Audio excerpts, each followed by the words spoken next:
the IIWEY 360 camera. So this dash cam, it comes with 4 cameras. It has one that trails out to the rear, which I have hidden under some paneling here.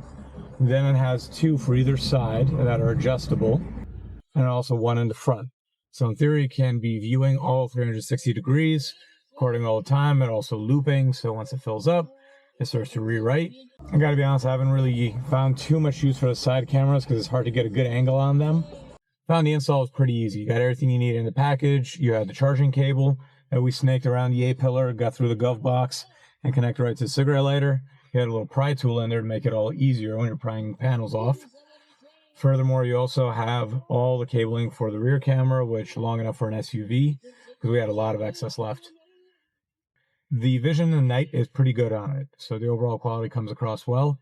I more than anything just enjoy that I have a camera from the front and the rear, always recording, making sure that I'm safeguarded in case anything happens.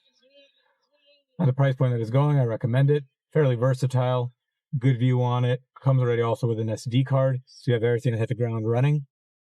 Wish it was a little bit smaller, because it is pretty bulky with all the cameras poking out of everywhere. But overall, good option.